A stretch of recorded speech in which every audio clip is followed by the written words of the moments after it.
Buenos días, muy buenos días a todas, buenos días a todos. Espero que se encuentren muy bien, que hayan tenido un excelente fin de semana. Y bueno, vamos a continuar. Ya vamos a terminar el día de hoy de hablar de la unidad número 5, que fue la más extensa del curso, pues dada la importancia de los contenidos y sobre todo las aplicaciones, perdón, de todas las cuestiones de regeneración in vitro y de micropropagación. Vamos a cerrar esta unidad, nada más hablando un poquito ya de la parte final, en donde, si recuerdan ustedes, pues estábamos viendo algunos ejemplos nada más de empresas, pues a nivel internacional, que ya trabajan de manera muy exitosa con estas técnicas de micropropagación. Entonces vamos a terminar eso e inmediatamente iniciamos ya con la sexta unidad, que tiene que ver con otro tipo de cultivos, otro tipo de aplicaciones de la biotecnología vegetal. Les comentaba el día viernes que a partir de esta sexta unidad, pues ya son unidades mucho más cortas, mucho más sencillas, son aplicaciones muy concretas, también importantes, de la biotecnología vegetal. Entonces, no sé si hubiera quedado alguna pregunta, alguna duda de lo que estuvimos revisando la semana pasada antes de proseguir. ¿No? Muy bien. Entonces, como siempre, les voy a compartir la pantalla para retomar los contenidos que estamos analizando y también, como siempre, les pido que me hagan saber, me avisen cuando ya vean la pantalla en sus dispositivos.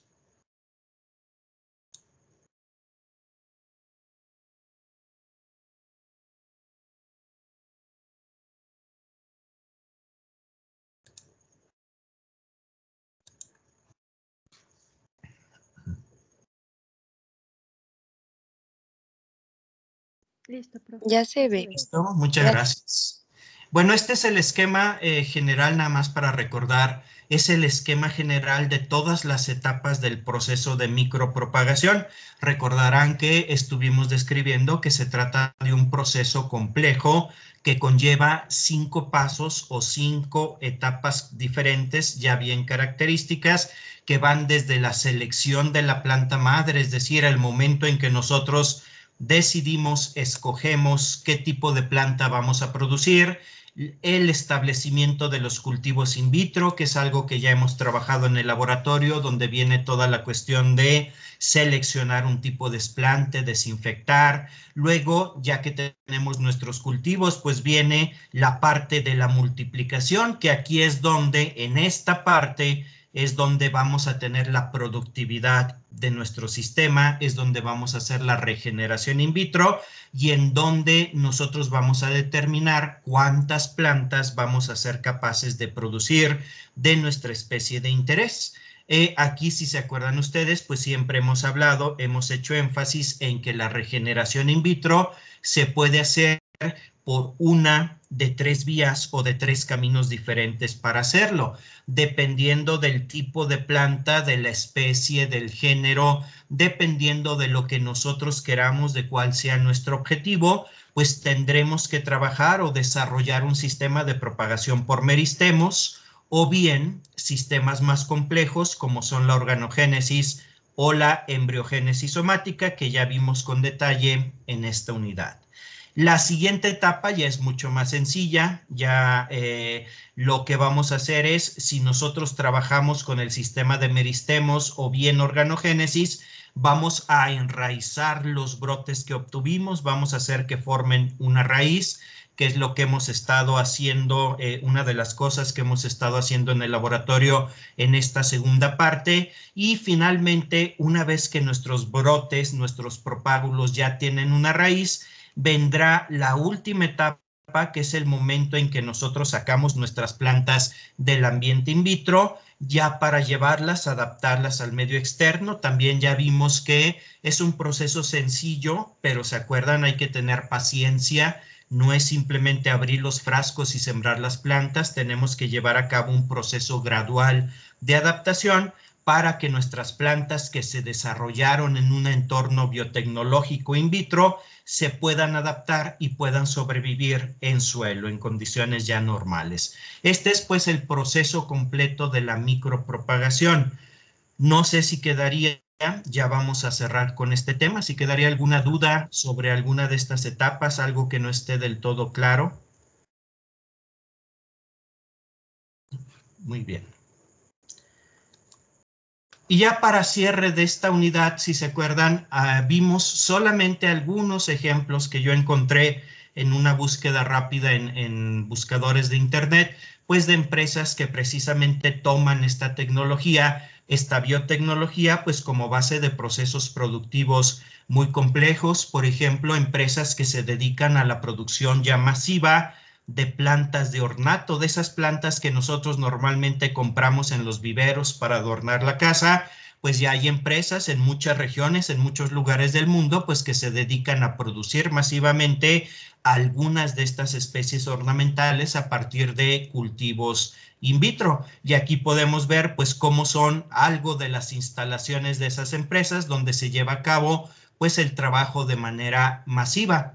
Si se fijan, en principio, pues son muy parecidas a la cuestión que nosotros hemos trabajado en el laboratorio, sus cuartos de campana, sus cuartos de incubación, invernaderos, aunque por supuesto, pues a una escala mucho mayor, porque esta ya es una empresa, pues muy grande, es una empresa ya de muchos años.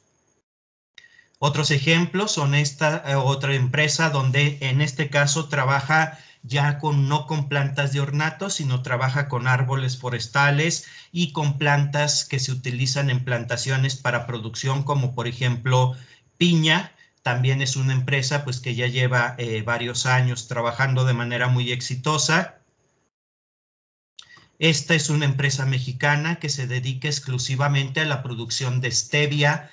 La stevia es una planta pues que ha tenido mucho auge su cultivo, se está usando cada vez más, como saben ustedes, para endulzar, produce edulcorantes que no engordan, pues digámoslo de esa manera, y pues ha tenido bastante éxito esta planta. Tanto éxito ha tenido el cultivo de esta planta, pues que ya empezó a haber problemas para conseguir las plántulas para establecer plantaciones, y precisamente esta empresa pues viene a tratar de llenar ese hueco. También hay otras empresas que trabajan con esta misma especie en México.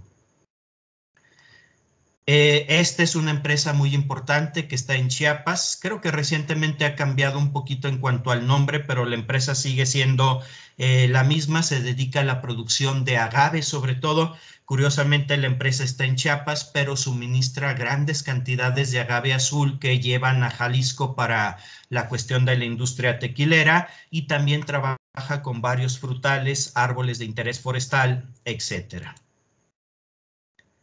Este es otro ejemplo, una empresa que trabaja casi exclusivamente con piña en la región de Oaxaca, en la parte de Oaxaca que hace el límite con el estado de Veracruz, es decir, que queda hacia el Golfo de México, no hacia el Pacífico. Se siembran grandes extensiones de piña y la piña se produce en gran medida en laboratorios de biotecnología donde se producen las plántulas de piña. Esta es otra empresa. Esta empresa se encuentra en Ecuador y tiene una visión un poquito diferente, es decir, sí produce plantas in vitro, pero más bien no tanto para venderlas adaptadas a suelo en cuestiones ya de viveros, invernaderos, sino las vende como parte de objetos artesanales, es decir, las integra como objetos artesanales para comercializarlas, obviamente en otro tipo de instancias, ya no tanto en cuestiones agrícolas, sino, por ejemplo, en tiendas de regalos, en lugares turísticos, etcétera, se pueden comercializar estas plantas.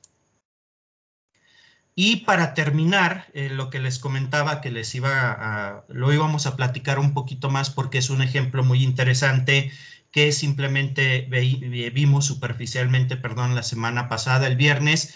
Un proyecto muy grande, muy ambicioso, que tiene este nombre Ausagave, que se está llevando a cabo precisamente en Australia. Les comentaba el día viernes que es muy curioso porque precisamente en Australia pues no hay agaves. Los agaves no son nativos de ahí, no hay ninguna especie de agave nativa de Australia. Sin embargo, pues tomaron de manera quizá no muy legal, eso también es una cuestión que habría que analizar. Tomaron un montón de material de agaves de México, los llevaron, los estudiaron durante mucho tiempo, se estuvieron produciendo in vitro, se estuvieron mejorando para poder llevar a cabo precisamente este proyecto que es un proyecto muy ambicioso que se basa precisamente en los métodos biotecnológicos para poder producir grandes cantidades de plantas de agave.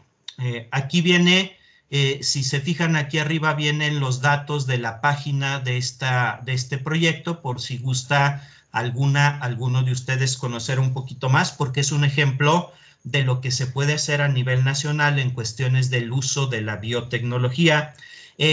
Obviamente se pretende producir enormes cantidades de agaves en Australia, ya el proyecto ha iniciado, pero no van a producir mezcales, ni tequilas, ni las cosas que nosotros podemos producir aquí a partir de los agaves, sino que en concreto les interesa producir dos cosas. A partir del jugo de la planta, producir azúcar, y de lo que quede, es decir, de lo que ya no es jugo, producir precisamente fibras. Es decir, ellos ven únicamente dos productos, azúcares y fibras. Entonces la idea es sembrar enormes extensiones de agave en Australia, ahorita les comento dónde y por qué, para producir concretamente azúcares y fibras.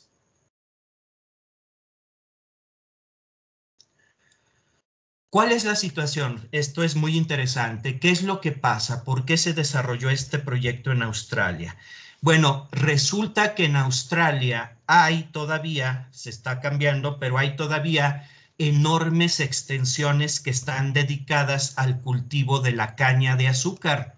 Son miles y miles y miles de hectáreas en Australia en donde se cultiva la caña de azúcar. En Australia realmente no les interesa tanto producir azúcar, es decir, la razón de por qué cultivar tanta caña no es producir azúcar, sino es precisamente producir a partir de ese azúcar, producir etanol para ser utilizado como biocombustible. Entonces, en realidad, todas estas plantaciones de azúcar no son para o pensadas para alimentos, sino para biocombustible, precisamente para etanol. La caña de azúcar es muy productiva, es un cultivo que crece muy rápido, es muy productivo, pero es un cultivo que demanda grandes cantidades de agua, es decir, consume mucha agua. Seguramente ustedes saben que aquí en México solamente se cultiva caña de azúcar en lugares muy húmedos, en Veracruz, Tabasco, en algunas partes, por ejemplo, de Nayarit, de Colima, de Jalisco, que son muy húmedas, se cultiva la caña de azúcar porque es un cultivo que requiere una gran cantidad de agua, es un cultivo de clima tropical y además para mantener el crecimiento de la caña de azúcar se tienen que aplicar una gran cantidad de fertilizantes y de pesticidas, es decir, es un cultivo que demanda mucho en cuestiones de agroquímicos, es decir, fertilizantes, pesticidas, etcétera. Entonces, ustedes saben que hoy en día estamos pasando a nivel mundial por una situación muy complicada que es la cuestión del cambio climático. El cambio climático va a hacer que en muchos lugares del mundo, por supuesto, incluyendo Australia, la disponibilidad de agua sea cada vez menor. Es decir, se van quedando rápidamente sin agua. Por lo tanto, el cultivo de la caña de azúcar ya no es sostenible porque ya no hay el agua suficiente para poder cultivar caña de azúcar, añadiéndole el problema de que se tienen que utilizar grandes cantidades de fertilizantes y agroquímicos para esa caña.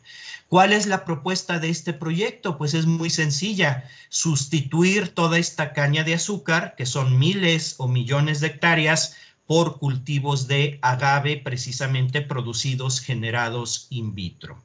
¿Qué ventajas tiene esto? ¿Por qué a nivel nacional, a nivel de un país, hizo un esfuerzo tan importante? Bueno, en primer lugar, fíjense, la caña de azúcar utiliza superficies que sirven como requiere de suelos muy ricos y requiere de mucha agua. utiliza superficies en donde se podrían cultivar muchas otras cosas. Es decir, cuando sembramos caña de azúcar, estamos compitiendo con otros cultivos también que producen alimentos por el mismo suelo. Es decir, la caña de azúcar de alguna manera desplaza el cultivo de granos, frutales, hortalizas, etcétera. En cambio, el agave se puede cultivar en lo que se conoce como tierras o suelos marginales, es decir, en suelos muy pobres, en suelos donde no hay muchos nutrientes, donde no hay mucha agua y por lo tanto realmente no compite con otros alimentos, no le quita lugar a otro tipo de alimentos. La caña de azúcar requiere forzosamente un clima tropical, es decir, tiene que ser un lugar muy cálido y húmedo. Los agaves se pueden cultivar en clima tropical, pero también en climas semiáridos, es decir, los lugares en donde podemos cultivar agaves son mucho más grandes en extensión que los que son aptos para la caña de azúcar. El uso de agroquímicos para poder producir caña de azúcar es muy alto, pero en el caso del agave prácticamente es mínimo o nulo. Es decir, se puede cultivar el agave sin necesidad de poner pesticidas, sin necesidad de poner un montón de productos químicos. Lo mismo ocurre con los fertilizantes. La caña de azúcar necesita muchos fertilizantes, el agave realmente no lo requiere o lo requiere en mínimas cantidades. El agua. Para producir caña de azúcar necesitamos un régimen pluvial o irrigar, poner riego artificial, más o menos de 1.600 milímetros de lluvia al año. Es decir, esa es la cantidad de lluvia que se requiere. Por ponerles un ejemplo, quizá esa cifra no nos diga mucho, aquí en Aguascalientes la cantidad de lluvia que cae al año está entre 500 y 600 milímetros. Es decir, la caña de azúcar requeriría mucho más, requeriría una cantidad de agua mucho mayor a la que cae, por ejemplo, de lluvia aquí en Aguascalientes. Necesita 1.600 milímetros por año. El agave se da perfectamente con 500 milímetros. Por eso aquí en Aguascalientes podemos tener agaves, crecen muy bien, sin necesidad alguna de que nosotros les pongamos un riego artificial. Es decir, los agaves precisamente están adaptados a la cantidad de lluvia que de manera natural tenemos aquí en la región. Entonces, esta es otra ventaja. Precisamente el cambio climático está haciendo que cada vez esta cantidad de lluvia sea menos disponible y regiones en donde antes llovía mucho, ahora se están convirtiendo en regiones semiáridas. Precisamente por eso la idea de sustituir la caña de azúcar con agave. Ahora, en Australia, les decía, no quieren agaves para producir tequila, sino para producir azúcar y a partir de ese azúcar producir etanol. ¿Cuánta es la cantidad de etanol que se produce con la caña de azúcar? Fíjense, en una plantación de caña de azúcar se pueden producir 8,000 litros de etanol por hectárea por año. Es decir, esa es la cantidad de biocombustible que nos deja la caña de azúcar. En cambio, con agaves se puede obtener 11,000 litros de bioetanol por hectárea por año. Es decir, no solo se produce lo mismo, incluso se puede producir una mayor cantidad de etanol con mucho menos agua, con mucho menos fertilizantes, con mucho menos pesticidas, en el caso de los agaves. Otra situación donde también la diferencia es muy grande, las labores de cultivo, es decir, qué tanto mantenimiento se le tienen que dar a los cultivos en el sentido pues de estar deshiervando, de estar labrando la tierra, etcétera. En el caso de la caña de azúcar pues implica mucho trabajo, es decir, cultivar caña de azúcar implica una serie de procesos, casi diariamente hay que estar en el cañaveral llevando a cabo algún proceso agrícola, y en el caso de los agaves pues es muy poco, prácticamente se les deja solitos, se olvidan, se les planta, se olvidan y ellos solos van a estar generando la producción. Entonces, este es un ejemplo de cómo la biotecnología combinada con otras cuestiones como es el manejo agrícola y la parte también de biotecnología, pero ya no de biotecnología vegetal, sino toda la cuestión de fermentación y todo para producir el etanol, cómo pueden de alguna manera aliviar o contribuir de manera importante a remediar situaciones tan graves que tenemos hoy en día como el cambio climático. Entonces, este es un ejemplo. Si se fijan, esto trasciende el tener simplemente una empresa que produzca y venda plantas, ¿no? Esto es una solución ya más global, más integral a un problema muy grave que viene precisamente de la biotecnología. Bueno, con esto terminaríamos de hablar un poquito de lo que es el proceso de micropropagación. Ya lo vimos desde el punto de vista de la técnica, de la tecnología, y también con esto hemos visto un poquito de el potencial de aplicación que tiene hoy en día precisamente este proceso de la micropropagación. Antes de cambiar de tema y pasar ya a cerrar esto y pasar ya a la siguiente unidad, no sé si hubiera alguna pregunta, alguna duda o algo que no haya quedado claro. Yo tengo una duda, profe. Claro, dime. En el caso de esta empresa, bueno, en el video, yo vi el video y decía que esta empresa no necesita, pues ya como lo mencionó, ni pesticidas y no requiere tampoco fertilizantes. Ajá. Pero además decía que como cultivo comercial, pues era exitoso tanto en sequías como en tierras marginales, o sea que no tampoco no tiene evidencia de enfermedades. ¿Esto es gracias a la micropropagación o No, en sí a la especie? esto es gracias a una situación interesante. Aquí en México, los agaves sí se llegan a enfermar. De hecho, el agave azul que se utiliza para producir tequila, sí se han detectado varios patógenos que lo atacan y en ocasiones sí se requiere utilizar pesticidas. Hay algunas plagas, hay un insecto que le llaman el picudo del agave, que es un escarabajo que aquí en México sí causa daños, sí causa pérdidas importantes. Sin embargo, aquí lo que están haciendo los australianos es tomar ventaja de que el agave no es nativo de Australia. Ninguno de estos patógenos, ninguna de estas plagas está presente en Australia. Y como las plantas son propagadas in vitro, van perfectamente limpias. Por supuesto que de aquí a algunos años, cuando ya se tengan varios años cultivando agaves en Australia, es muy posible que de alguna u otra manera estos patógenos y estas plagas que están aquí en América lleguen allá y empiecen a causar daño.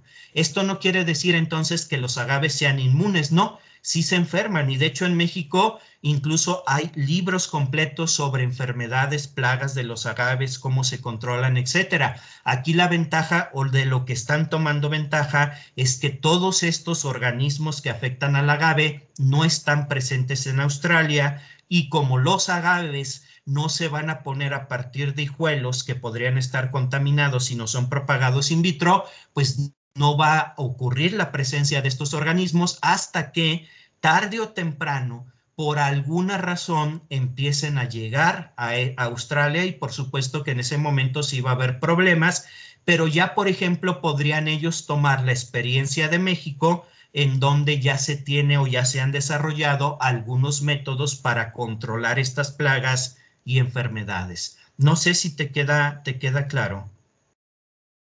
Sí, sí, gracias. No me Sí. explicaba realmente por qué, porque sí, justamente después vi otro video y hablaba precisamente de ese, del picudo, que Sí, afectaba, tenía una gran afección aquí en México y por eso decía, pero ¿cómo? O sea, si aquí sí hay, porque allá no, pero sí tiene razón, pues allá todavía no existe la plaga. sí. Tarde Profe, o temprano va a llegar, sí, dime.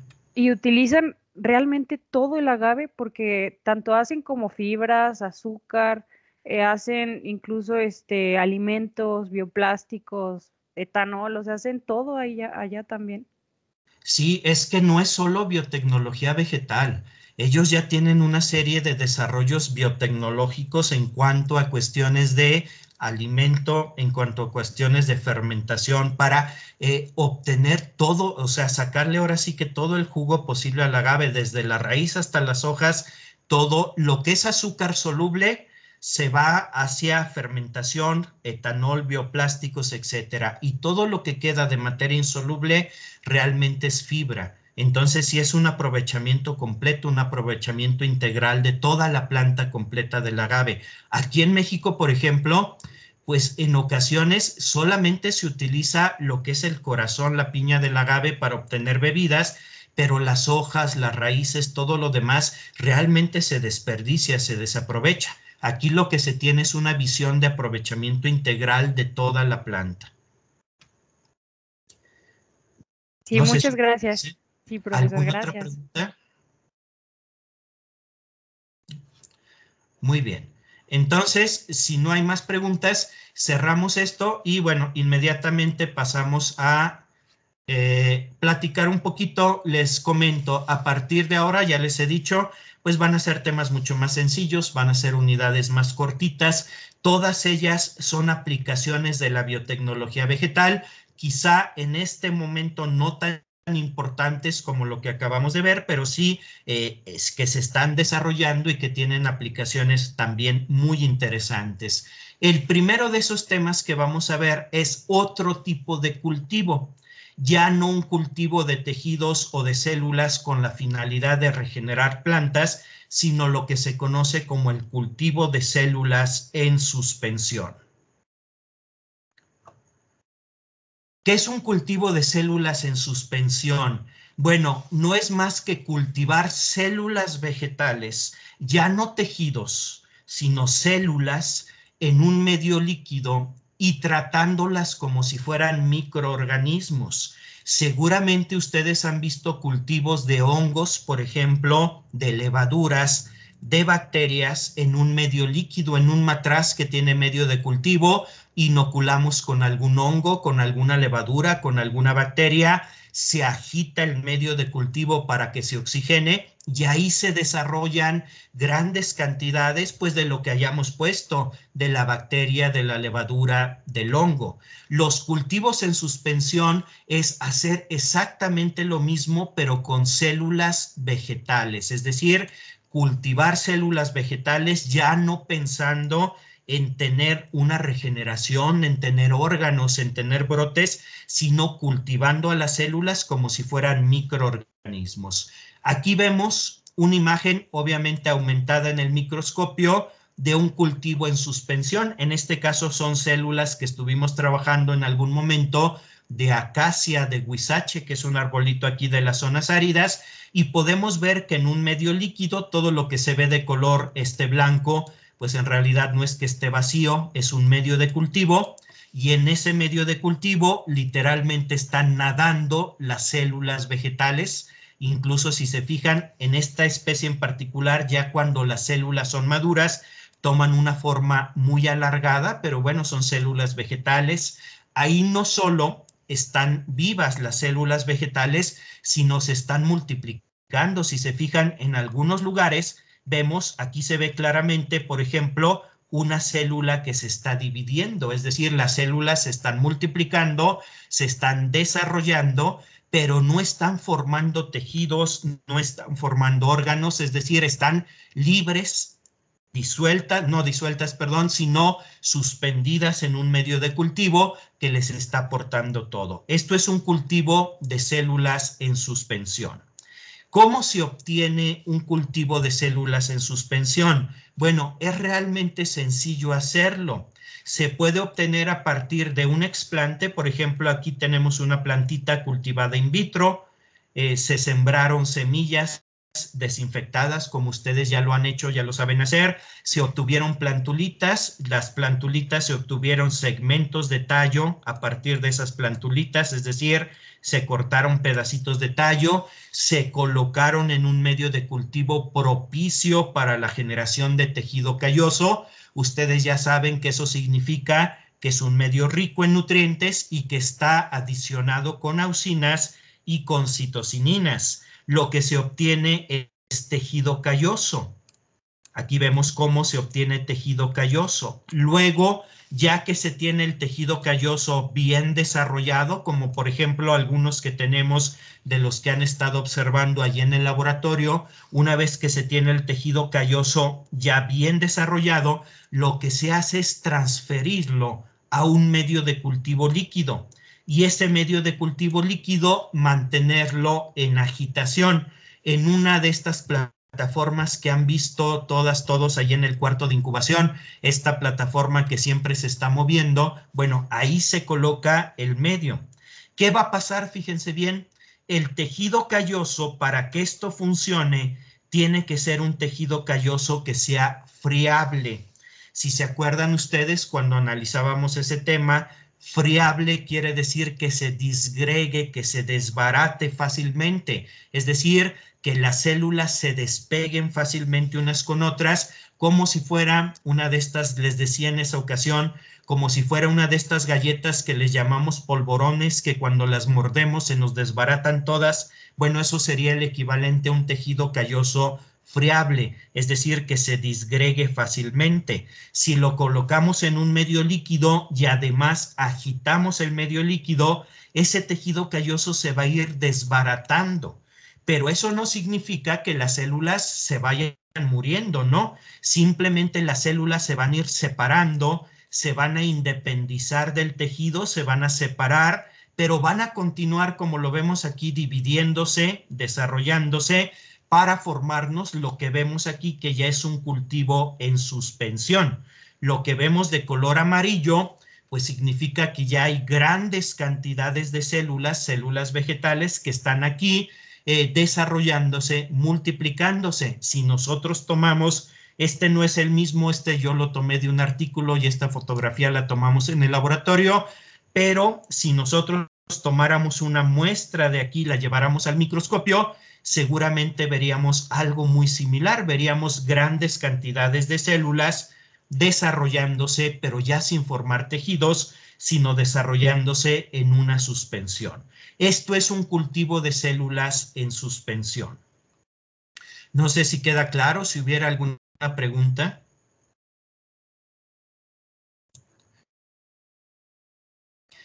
Bueno, ¿para qué sirven los cultivos en suspensión? Bueno, los cultivos de células en suspensión nos sirven para hacer toda una serie de estudios que tengan que ver con la célula vegetal. Es muy fácil trabajar. Los cultivos en suspensión nos permiten disponer de grandes cantidades de células vegetales en condiciones controladas. Por lo tanto, cualquier estudio que yo quiera hacer, si me dedico a la investigación científica, cualquier estudio que quiera hacer sobre comportamiento o procesos que ocurran en la célula vegetal, pues este tipo de cultivos son ideales, es decir, son cultivos que yo tengo, que yo puedo multiplicar, que yo puedo tener en condiciones controladas y que yo de una manera muy rápida les puedo poner cualquier tratamiento que yo quiera. Es decir, si yo quiero conocer la respuesta de las células vegetales ante el factor que ustedes quieran, sea un compuesto químico o un factor ambiental, pues lo único que tengo que hacer es tomar un cultivo de células en suspensión y, si es un compuesto químico, agregárselo al medio, o si es una condición ambiental, pues colocar ese cultivo bajo esa condición ambiental, y esto me va a dar a mí un sistema muy eficiente para poder hacer cualquier estudio. Es posible que en su materia que ustedes llevan de biotecnología animal, no sé si ya la llevaron o la están llevando, la van a llevar, pero seguramente les van a comentar que muchos estudios que se pueden hacer en animales, por ejemplo en ratoncitos, de estos ratones de laboratorio, también se pueden hacer de una manera mucho más controlada en cultivos de células animales, es decir, en cultivos celulares. Esto sería el equivalente, es decir, cualquier estudio que yo quiera hacer en una planta y que tenga que ver con sus células, es mucho más fácil y mucho más controlado que yo lo haga en un cultivo de células en suspensión a que yo pretenda hacerlo en una planta completa.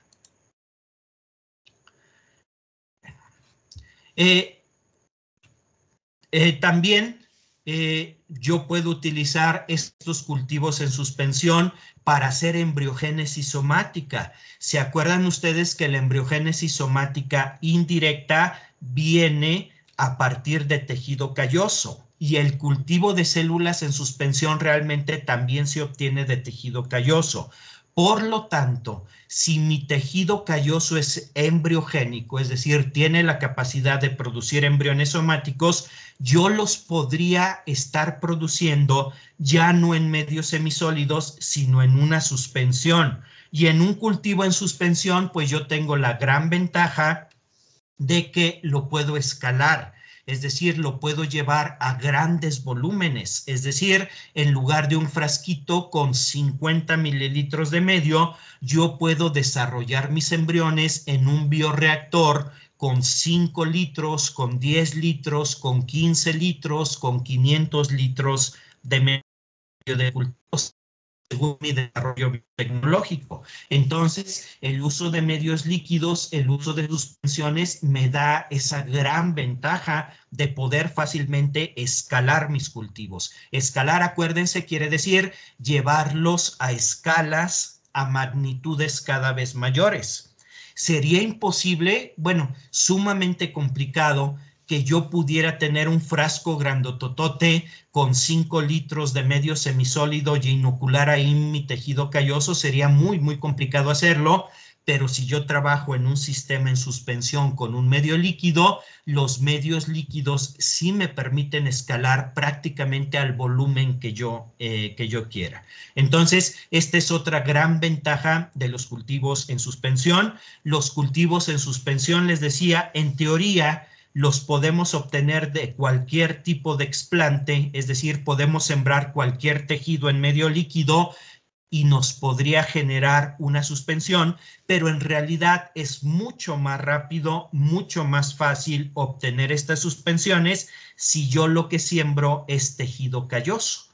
Entonces, como veíamos en el esquema anterior, lo que normalmente se hace es primero obtener tejido calloso en un medio semisólido y luego, ya que esté grande, bien desarrollado, que hayamos nosotros demostrado que si es un tejido friable que se puede disgregar, pues simplemente tomarlo, ponerlo en un matraz con medio líquido y colocarlo en una plataforma como las que conocen ustedes de agitación para obtener ya un cultivo en suspensión.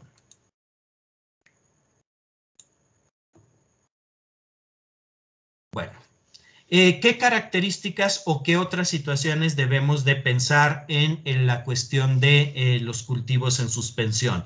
Primero, que siempre que tengamos un cultivo en suspensión, de células en suspensión, lo debemos estar agitando. Es decir, es indispensable que la incubación se lleve a cabo en una plataforma de agitación o bien en un bioreactor que tenga mecanismos propios que permitan agitar el cultivo. Es fundamental el mantener esto en agitación. La velocidad de agitación se mide en revoluciones por minuto, es decir, cuántas vueltas da cada minuto el cultivo, y normalmente se utilizan rangos de 40 a 200. Si mal no recuerdo, el aparato que tenemos allí en el laboratorio, el que ustedes conocen, lo tenemos a 80 revoluciones por minuto, es decir, esa es la velocidad de agitación. ¿Por qué es indispensable la agitación? Por dos razones. La primera de ellas, pues ya habíamos hablado, es la necesidad de que se mantenga el medio oxigenado, es decir, la agitación sirve para mantener la oxigenación del medio y de esa manera permitir que las células lleven a cabo su metabolismo adecuado. Y en el caso de las células en suspensión, la agitación tiene una segunda función y es hacer que las células, conforme se vayan dividiendo, no se queden pegadas unas con otras, sino que se vayan disgregando. Es decir, ese continuo movimiento hace que las células, cuando se dividen, tiendan a separarse, no a formar tejidos, no a formar acúmulos de células, sino a separarse. Entonces, la agitación también es importante para disgregar lo que serían los cultivos celulares. Bueno, algunos cultivos, fíjense bien, algunos cultivos en suspensión se pueden utilizar de una manera muy eficiente para la producción de metabolitos secundarios, que es un tema que vamos a ver en una unidad también más adelante. Es decir, yo les comenté hace unos minutos que los cultivos de células en suspensión son modelos ideales para hacer investigación sobre células vegetales, pero también son sistemas muy importantes para la producción de metabolitos secundarios, es decir, de compuestos químicos de alto valor. Entonces, los cultivos en suspensión no solamente se emplean en cuestiones de investigación, sino también se pueden hacer desarrollos biotecnológicos para producir compuestos de interés, compuestos químicos de interés en estos cultivos en suspensión. Normalmente los cultivos en suspensión se van a iniciar siempre. El primer paso es en matraces, es decir, nosotros colocamos el medio líquido en matraces y en esos matraces inoculamos el tejido calloso. Y normalmente se recomienda utilizar únicamente el 20% del volumen del matraz para nuestro cultivo, para dejar un espacio importante de aire para que a través de ese aire se lleve a cabo el intercambio gaseoso y se pueda oxigenar el medio. Entonces, los cultivos en suspensión siempre los vamos a iniciar en matraces. A veces así nos vamos a quedar, todo nuestro desarrollo biotecnológico lo vamos a hacer en matraces, o a veces vamos a utilizar esos cultivos que están en los matraces para inocular bioreactores o inocular recipientes de un mayor volumen. Las condiciones a las cuales vamos a incubar los cultivos, pues van a ser simplemente temperaturas de entre 25 y 28 grados centígrados. Por eso nosotros en el laboratorio tenemos estas plataformas adentro del cuarto de incubación para aprovechar que ahí tenemos la temperatura controlada. Y en ocasiones, dependiendo ahora sí de lo que vayamos a hacer y de la especie que tengamos, necesitan luz o necesitan estar en la oscuridad. Seguramente se habrán fijado en los cultivos que tenemos en el cuarto de incubación que alguna parte de esos agitadores está tapada con una tela de color negro. Precisamente la idea es que en ese sitio, en ese lugar, vamos a mantener aquellos cultivos que requieren de una oscuridad total. Bueno. ¿Alguna pregunta hasta aquí? ¿Alguna duda? ¿Sí queda claro lo que es un cultivo en suspensión? Una pregunta, profesor. Claro que sí, dime. Por ejemplo, supongo que algunas de las células del medio mueren y no sé si causan algún problema para las células que están vivas. Sí. Causan precisamente eso, es lo que vamos a platicar ahora. Llega un momento en que empiezan a morir las células y si nosotros no intervenimos en ese momento, vamos a perder el cultivo. Precisamente esto tiene que ver con lo que se llama su cinética de crecimiento, que es precisamente lo que vamos a platicar. No sé si hubiera otra pregunta, porque espero que esta te la responda ahorita con la gráfica. No sé si hubiera otra pregunta. Bueno, Sí. ¿cómo cuál sería la ventaja de producir metabolitos secundarios a partir de cultivos en suspensión o en el caso del tejido calloso puro? Sí. La gran ventaja de un cultivo en suspensión, como te decía, es que lo puedes escalar. El tejido calloso se tiene que cultivar siempre en un medio semisólido y es muy difícil porque sí lo puedes multiplicar, o sea, tú puedes tener un frasquito con tejido calloso y de ahí obtener e inocular hasta 20 frascos diferentes y entonces tú lo puedes ir multiplicando. Pero el problema es que no lo puedes escalar. Escalar significa llevarlo a volúmenes mucho mayores. En cambio, un cultivo en suspensión, como es un líquido, tú puedes utilizar, por ejemplo, un matraz que tenga 25 mililitros de cultivo. Con ese matraz tú puedes inocular uno de 1 litro. Y después, una vez que haya crecido tu litro de cultivo, puedes inocular con ese litro de cultivo un bioreactor de 5, de 10 litros, y luego incluso te puedes ir a bioreactores de 2 o de 3,000 litros. Esa es la gran ventaja de la suspensión, que tú puedes ir escalando, incrementando el volumen, simplemente incrementando el tamaño de tu recipiente. En el caso del tejido calloso, no es lo que les decía. Sería muy difícil que nosotros tuviéramos un frasco, por ejemplo, de 5 litros con medio semisólido e inoculáramos ahí el tejido calloso. Es decir, es muy difícil, si no imposible, escalar. No sé si te quede más o menos claro. Sí, gracias, profe. ¿Sí? Muy bien. ¿Alguna otra pregunta? Bueno, miren, aquí vienen descritas las diferentes etapas en el desarrollo de un cultivo en suspensión. Aquí viene, digamos, la definición, pero lo podemos ver de una manera un poquito más clara en este gráfico. Este gráfico lo que pretende es mostrarnos un poquito cómo es el desarrollo de un cultivo de células en suspensión, que si ustedes han llevado ya materias del área de la microbiología, van a ver que en realidad es exactamente la misma cinética de cualquier cultivo, de cualquier microorganismo. Es decir, es cómo se comporta. ¿Qué estamos midiendo? Fíjense bien, es una gráfica. En el eje horizontal estamos midiendo el tiempo. En el eje vertical estamos midiendo el desarrollo del cultivo, es decir, el número, por ejemplo, el número de células que se van obteniendo, que se van desarrollando en ese cultivo. Este momento, fíjense bien, el origen de la gráfica es el momento en que yo inoculo el matraz, es decir, yo tomo el tejido calloso, lo pongo en el medio de cultivo líquido que ya va en un matraz, y eso lo pongo a incubar en una plataforma de agitación como las que ustedes conocen. Vamos a suponer que yo el día 0 hago eso, inoculo el cultivo y luego estoy tomando muestras todos los días. Estoy tomando muestras de mi cultivo y contando, más adelantito vamos a ver cómo, contando el número de células. Entonces, ¿qué va a pasar? Fíjense bien, yo voy a inocular mi cultivo el día 0 y lo primero que voy a ver en los primeros días es que prácticamente no pasa nada.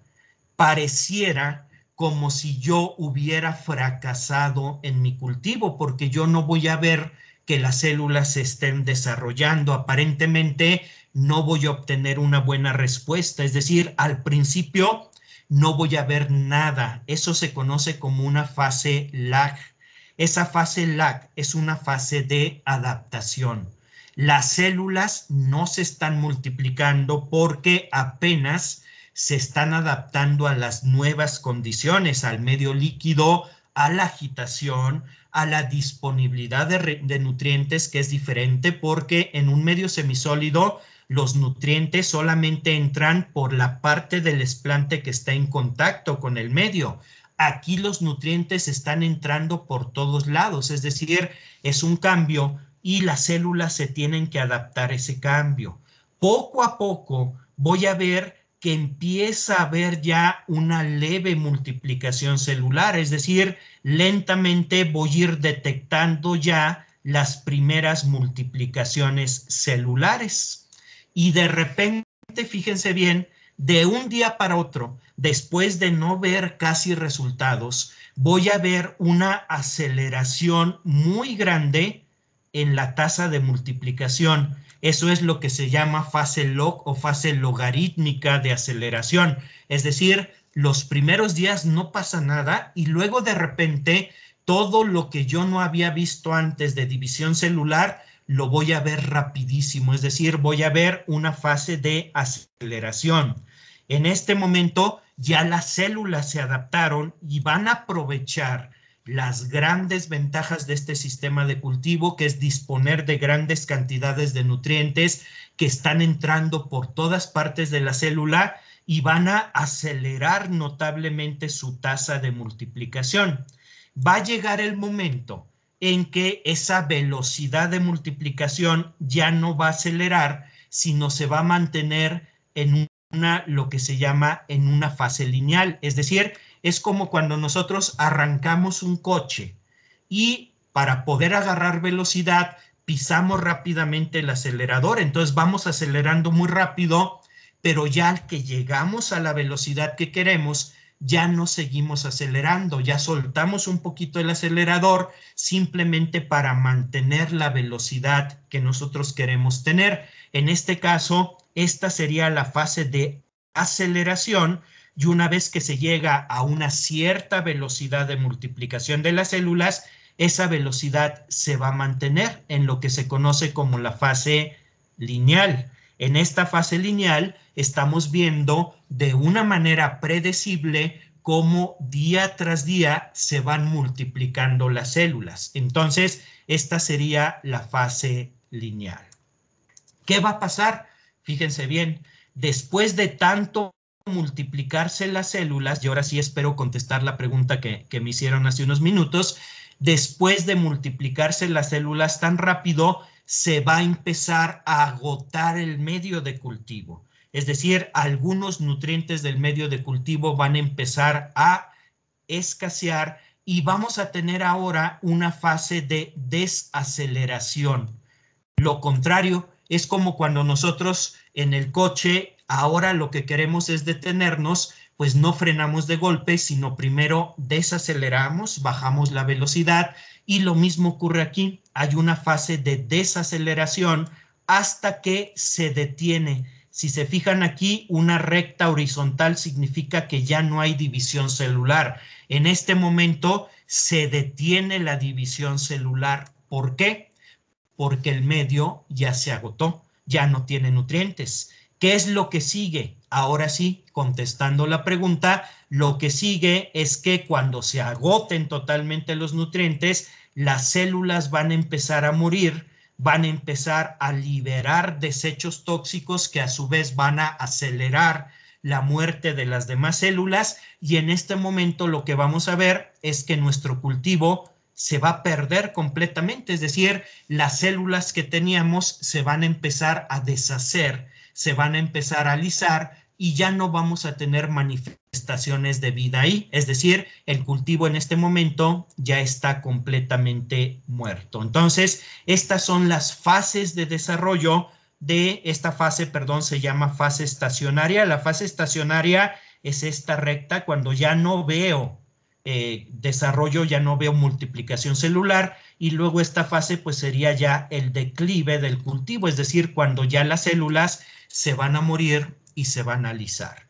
Entonces, esta sería la cinética de crecimiento de un cultivo en suspensión. Siempre se van a comportar de esta manera. El día de mañana hablamos un poquito de por qué es importante que nosotros conozcamos esta cinética, porque nosotros en ciertos momentos, en ciertas etapas del cultivo, debemos intervenir si es que no queremos que se dé esta fase estacionaria y este declive. Bueno, ¿alguna pregunta sobre esta cinética? ¿Sí queda claro lo que son las diferentes fases de desarrollo? ¿Se habían visto algo similar con microorganismos? ¿Se acuerdan? Sí. Sí, muy bien. Entonces, si se fijan, en muchos sentidos, un cultivo de células vegetales en suspensión es literalmente lo mismo o algo muy similar a un cultivo de microorganismos. Es tratar a las células vegetales como si fueran bacterias o levaduras al momento de cultivarlas. Entonces, mañana continuamos hablando un poquito de esto para ver cómo intervenimos nosotros en cada etapa, dependiendo de lo que queramos, de lo que esperemos de este cultivo, y terminaríamos viendo las aplicaciones de los cultivos de células en suspensión ya con algunos ejemplos. ¿Alguna pregunta, alguna duda que haya quedado?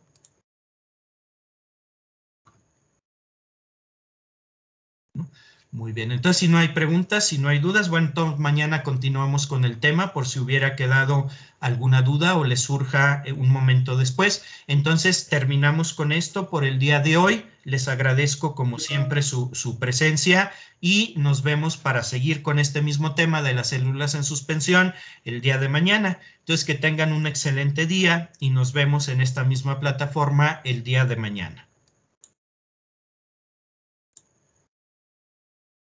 Gracias, hasta mañana.